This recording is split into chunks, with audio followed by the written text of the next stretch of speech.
Hi viewers, welcome to our channel. ప్రస్తుతం మనతో పాటు సీనియర్ జర్నలిస్ట్ దామ బాలా సార్ వారితో మాట్లాడదాం.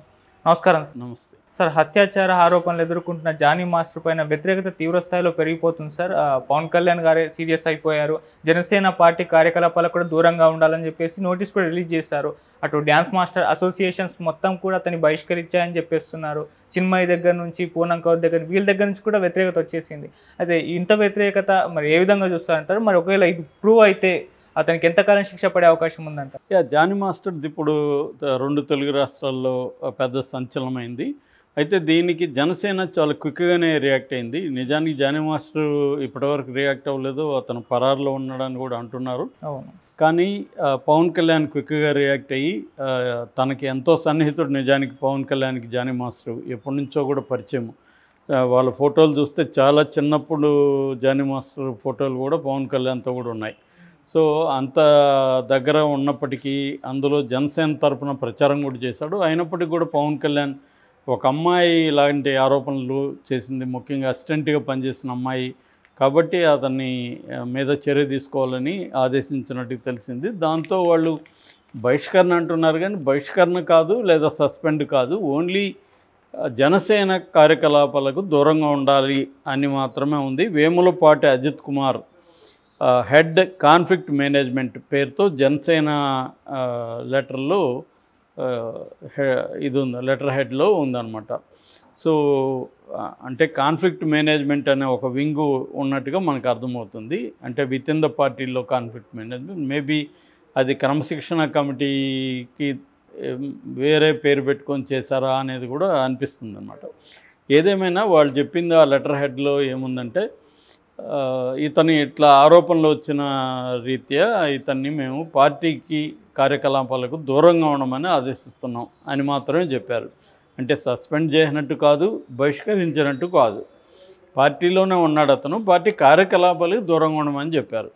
అంటే ఇది నేనైతే దీన్ని సపోర్ట్ చేస్తున్నాను. ఎందుకంటే ఒక వ్యక్తి మీద ఆరోపణలు రాగానే అతను దోష అని చెప్పి అతన్ని సస్పెండ్ చేయడము, అతన్ని పార్టీ నుంచి బహిష్కరించడం కరెక్ట్ కాదు.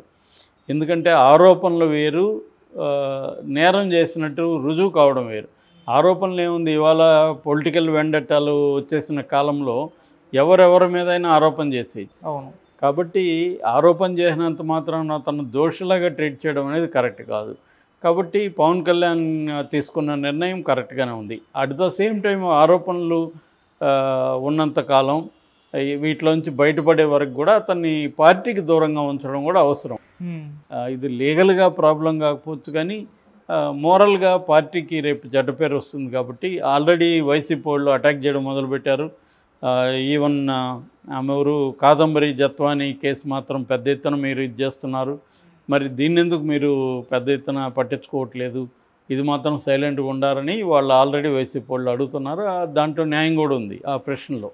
ఎందుకంటే వేరే ఎక్కడో ముంబైలో ఉండే ఒక అమ్మాయికి అన్యాయం జరిగిందని పోలీస్ ఆఫీసర్లను సస్పెండ్ చేసి ఇంత స్థాయిలో మీడియా, తెలుగుదేశం మీడియా అంతా ప్రచారం చేస్తుంటే దాని మీద పవన్ కళ్యాణ్ కూడా ఏం మాట్లాడలేదు. ఇప్పుడు సొంత మనిషి, సొంత పార్టీ వాడు, అతని మీద సొంత అసిస్టెంట్ కొరియోగ్రాఫరు నా మీద ఏళ్ల తరబడి తను అత్యాచారం చేస్తున్నాడు, భయపెడుతున్నాడు, గాయపరిచాడు అని అనేకసార్లు కంప్లైంట్ చేసింది, ఎఫ్ఐఆర్ కూడా నమోదైపోయింది. సో దీని మీద ఎందుకు స్పందించలేదనే విమర్శలు పవన్ కళ్యాణ్ మీద ఉన్నాయి. అందుకని పవన్ కళ్యాణ్ క్విక్గా రియాక్ట్ అయ్యి అట్లీస్ట్ పార్టీకి దూరంగా ఉండమని చెప్పాడు. అది కరెక్టే అనిపిస్తుంది. ఇక రెండవది, Andhra Pradesh film and TV choreographers అసోసియేషన్కి తను ప్రెసిడెంట్గా ఉన్నాడు యాక్చువల్గా. సో ఇప్పుడు వాళ్ళు కూడా ఈరోజు సమావేశం అవుతున్నారు. ప్రెసిడెంట్గా ఉంటే తీయడం ఎలాగా అనేది బైలాస్లో, వాళ్ళ అసోసియేషన్ బైలాస్ని బట్టి ఇతను తీయాలా లేకపోతే ఇతను బహిష్కరిస్తున్నామని ప్రకటించాలా అనేది వాళ్ళు కూడా చూస్తున్నారు. సో వాళ్ళ ముందు కూడా, ఎందుకంటే కొరియోగ్రాఫర్ల అసోసియేషన్ ప్రెసిడెంటే ఇలా చేశాడంటే ఖచ్చితంగా అది డిమోరలైజింగ్గా ఉంటుంది వాళ్ళకి. సో వాళ్ళు కూడా ఈరోజు నిర్ణయం తీసుకుంటున్నారు. మోస్ట్లీ అతన్ని తీసేసే అవకాశం ఉంది, అధ్యక్షుడి స్థానం నుంచి తీస్తున్నట్టుగా తీర్మానం చేసే అవకాశం అయితే ఉంది. ఇక మూడవది, AP film chamber of commerce తరపున దామోదర్ ప్రసాద్ ప్రకటించాడు. ఆయన ఏం చెప్తున్నా అంటే, దీన్ని మేము అంతర్గత లైంగిక వేధింపుల పరిష్కారం కమిటీకి దీన్ని ప్యానెల్ను, అంటే లైంగిక వేధింపుల పరిష్కారానికి సంబంధించి ఒక ప్యానెల్ ఏర్పడింది తెలుగు ఇండస్ట్రీలో, ఫిల్మ్ ఇండస్ట్రీ. ఎవరైనా ఎవరినైనా స్త్రీలను లైంగికంగా వేధిస్తుంటే ఆ ప్యానెల్ విచారణ చేస్తుంది. ఓకే. అంటే లీగల్ వ్యవహారం వేరు, కేసు పెట్టడం వేరు, ఇది వేరు. ఈ అమ్మాయి పేరు కూడా బయటకు వచ్చింది. ఎందుకు బయట మామూలుగా అయితే బాధితుల పేర్లు బయట లైంగిక కేసులు పెట్టద్దని సుప్రీంకోర్టు తీర్పు ఉంది. కానీ ఇక్కడ ఈ అమ్మాయి కూడా సెలబ్రిటీనే. ఈ అమ్మాయి కూడా ఒక సినిమాలో హీరోయిన్గా యాక్ట్ చేసింది, యథా రాజా తథా ప్రజ అని. సో అందువల్ల ఈ అమ్మాయి పేరు మొత్తం మీడియాలో ఆల్రెడీ బయటకు వచ్చింది. ఈ అమ్మాయి పేరు మధ్యప్రదేశ్ నుంచి 2017లో డీలో పాల్గొనింది. తర్వాత 2019 నుంచి తన దగ్గర అసిస్టెంట్ కొరియోగ్రఫర్గా ఉంది. 2019లోనే ఈ అమ్మాయిని బలవంతంగా అతను లైంగికంగా అత్యాచారం చేశాడనేది ఈ అమ్మాయి చెప్తుంది. అప్పటి నుంచి కూడా అత్యాచారం చేస్తున్నాడని. అత్యాచారం అంటే ఇక్కడ అర్థం, నాకు ఇంట్రెస్ట్ లేకపోయినా అతను నన్ను ప్రలోభపెట్టో భయపెట్టో చేస్తున్నాడు అనేది ప్రధానంగా. మామూలుగా సుదీర్ఘకాలం పాటు అత్యాచారం అంటే అర్థం అదే.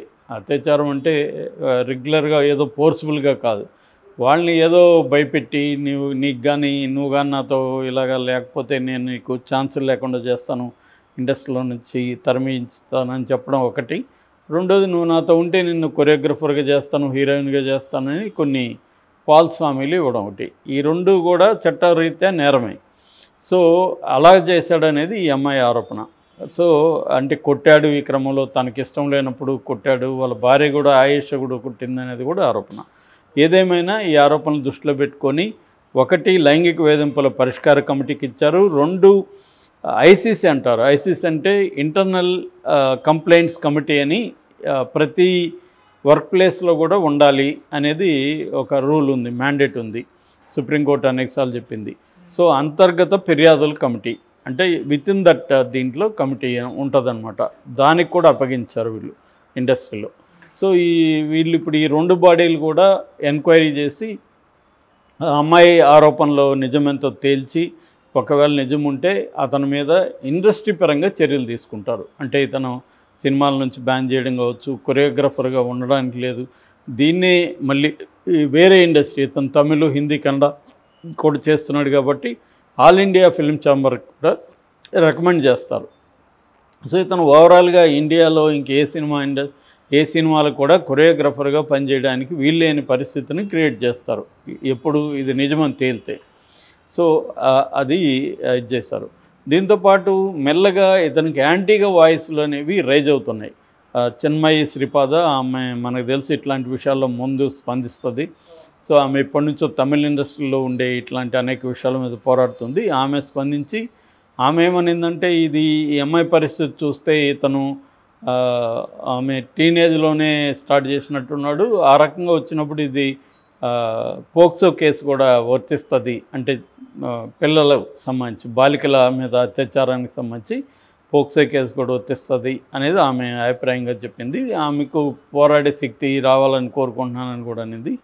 అట్లాగే మన ఎవరు పూనం కౌర్ అయితే అసలు ఇతన్ని ఇంకా జానీ మాస్టర్ అని పిలవడం ఆపేసేయండి, ఎందుకంటే మాస్టర్ అనే పదానికి అర్హుడు కాదు ఇతను, జానీ భాష అని మాత్రమే పిలవండి అనేది కూడా ఆమె ఇచ్చింది. ఆమె ఏంటంటే పవన్ కళ్యాణ్కి యాంటీగా ఎప్పుడు ఛాన్స్ వచ్చినా స్పందిస్తుంది, ఆ యాంగిల్లో స్పందించిందని మనం అనుకోవచ్చు. ఓకే. ఏదేమైనా ఓవరాల్గా అయితే ఇప్పటి వరకు ఇండస్ట్రీలో మిగతా హీరోయిన్లు కానీ టెక్నికల్గా పనిచేసే స్త్రీలు కానీ ఎవరు కూడా ఇప్పటివరకు అయితే స్పందించలేదు దీని పట్ల.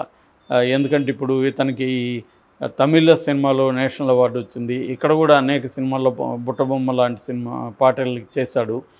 సో వాళ్ళెవరూ కూడా స్పందించట్లేదు. ఇతనికి నేషనల్ అవార్డు వచ్చినప్పుడు పొగిడిన వాళ్ళందరూ కూడా స్పందించట్లేదు. అలాగే జనసేనలో కూడా ఎవరు కూడా ఈవెన్ పవన్ కళ్యాణ్ స్టేట్మెంట్ ఇవ్వడం కానీ ట్వీట్ చేయడం కానీ ఏమీ చేయలేదు. ఓన్లీ ఇందాక చెప్పిన కాన్ఫ్లిక్ట్ రెజల్యూషన్ కమిటీకి సంబంధించిన వేములపాటి అజిత్ కుమార్ మాత్రం ప్రకటించాడు తప్ప పవన్ కళ్యాణ్ పర్సనల్గా ఒక ట్వీట్ చేయడం కానీ దీని మీద అభిప్రాయం చెప్పడం కానీ ఏమీ చేయలేదు. అతను సైలెంట్గానే ఉన్నాడు. ఓన్లీ ప్రొసీజరల్గా తమ పార్టీ వైపు నుంచి మాత్రమే దీని నుంచి చేసుకుంటున్నట్టు ఉంది. ఓవరాల్గా ఇంకో వైపు చూస్తే ఇతను పారిపోయాడు. సో అందుబాటులో మామూలుగా అయితే పోలీసులు ఈమె పెట్టిందైతే కేసు రాయదుర్గంలో, బట్ ఇతను ఉండేది నార్సింగ్లో కాబట్టి నార్సింగ్ పోలీస్ స్టేషన్కి వీళ్ళు అప్పగించారు.